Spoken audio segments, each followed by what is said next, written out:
Olá, alunos do primeiro ano, sejam bem-vindos para a aula de Geografia. Iremos falar sobre assuntos da atmosfera. Átomo, camada de gases. Esfera, planeta Terra, camada que compõe os gases da Terra. Elementos climáticos são grandezas meteorológicas, ou seja, elementos atmosféricos ou fenômenos que compõem o clima, variando de acordo com o tempo e o espaço. Os elementos climáticos são características do clima local. São eles umidade, temperatura e pressão atmosférica. O clima será diferente de um local para outro de acordo com a influência dos elementos climáticos. Essa definição não é a mesma de fatores climáticos. Estes fatores irão influenciar o comportamento dos elementos climáticos, consequentemente, diferenciando um clima de outro.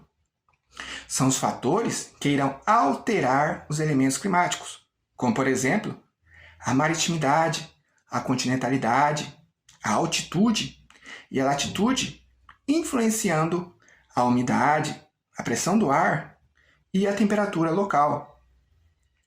Então, como fica essa influência? Os fatores atuam sobre os elementos, que por sua vez, estes elementos atuam sobre o clima de um determinado lugar.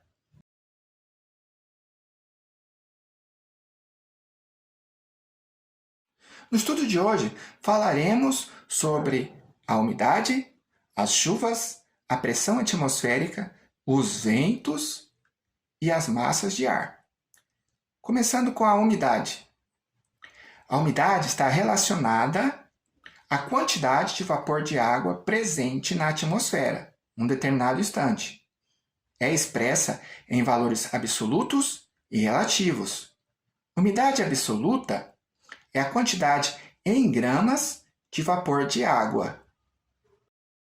Umidade relativa é obtida através das relações entre a umidade absoluta pelo ponto de saturação, que nada mais é do que a quantidade máxima de vapor de água, 0 a 100%, que o ar consegue reter. A umidade é decisiva na ocorrência de tempestades e precipitações em geral, como as chuvas. Falando em líquido e gases, o livro ressalta o ciclo da água. O ciclo hidrológico são mudanças do estado físico da água que estão presentes nos seres vivos, rios, lagos, mares, oceanos, solo e atmosfera. As águas de oceanos, mares e rios e da vegetação vai para a atmosfera em forma de vapor de água.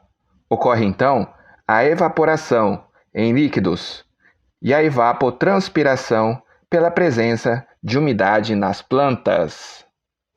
Esse vapor se condensa na atmosfera à medida em que vai se elevando e diminuindo a temperatura, formando assim nuvens que, quando muito carregadas, ocorre a precipitação em forma de chuva, neve ou granizo. O vapor de água exerce a função de um regulador térmico e determina a possibilidade de ocorrer ou não uma precipitação. Tipos de chuva: chuvas de convecção ou de verão. São formadas em dias muito quentes, onde o calor do sol incide sobre a superfície. Deste modo, ocorre a evaporação da umidade para a atmosfera. Quanto mais essa evaporação sobe, mais sofre os efeitos de baixas temperaturas.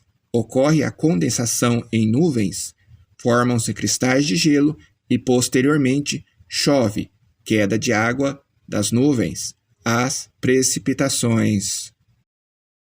Chuva frontal é formada através da chegada da frente fria, isso devido à movimentação das massas de ar.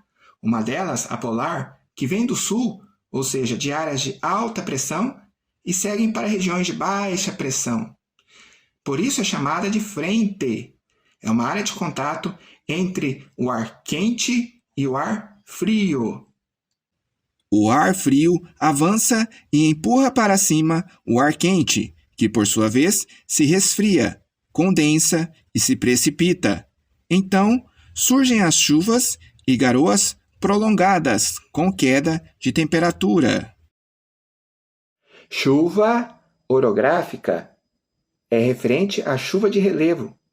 Isso acontece por causa das barreiras orográficas, como montanhas ou serras, que evitam que as massas de ar úmidas possam adentrar para uma outra área.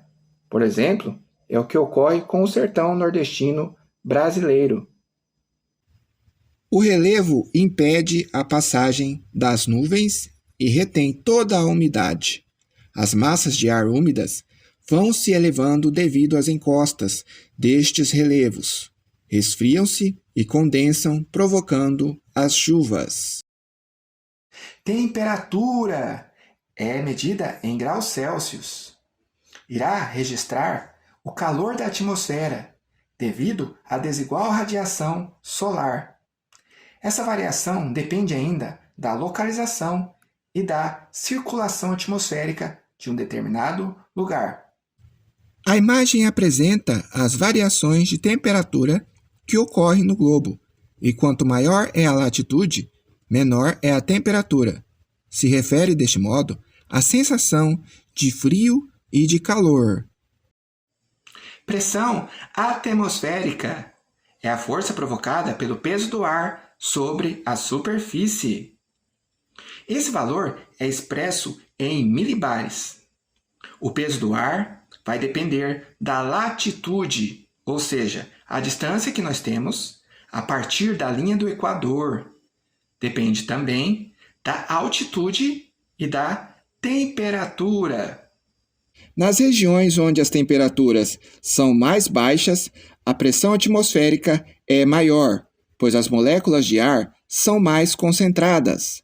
Sobre a altitude, nas regiões mais elevadas, em que a temperatura é menor, existirá uma menor concentração de moléculas. A coluna de ar será menor. Assim, quanto mais alto for, menor é a pressão, e, quanto mais baixo for, maior será a pressão atmosférica. Ventos refere-se aos deslocamentos do ar por causa das diferenças de pressão. O ar desloca-se das zonas de alta pressão para as zonas de baixa pressão. Mas o que seriam estas zonas? Zona de alta pressão ou anticiclonal é onde o ar é mais comprimido em altas latitudes. Por ser comprimido, acontece seu deslocamento para áreas de baixa pressão. Já na zona de baixa pressão, ou ciclonal, é onde o ar é mais rarefeito, mais espaço entre moléculas de ar, e assim atrai o ar da zona de alta pressão. Os ventos trazem consigo as características dos lugares de origem, sendo quentes ou frias, úmidas ou secas. Irão influenciar a temperatura de um determinado lugar. Existem ventos com diferentes intensidades e durações. São eles: polares, formada nos polos, seguem de acordo com a rotação da Terra, em direção leste-oeste. Alísios são ventos de regiões temperadas que preenchem os espaços deixados pelo ar quente em baixas latitudes. Brisas terrestres e marítimas refere-se ao ar do dia e da noite. As brisas marítimas do dia sopram do mar para a terra. Já à noite, as brisas sopram inversamente. Massas de ar são volumes de ar presentes na camada da troposfera, que se deslocam por causa das diferenças de pressão atmosférica. As massas de ar possuem características próprias, que ao se deslocarem vão modificando seus elementos aos poucos. como, por exemplo, sua temperatura e sua umidade. Percebam no mapa os dois sistemas frontais em diferentes períodos do ano, contendo os tipos de massas de ar de acordo com sua classificação. Por exemplo, sistema frontal em julho, com a sigla TM, massa tropical marítima. Bom, pessoal, por enquanto é só. O conteúdo é referente à nossa primeira semana do bimestre. Este vídeo, junto com os textos do livro didático, irão contribuir para a resolução das atividades propostas, do roteiro e das questões durante a aula. Espero que tenham gostado e que todos tenham uma ótima semana e até mais!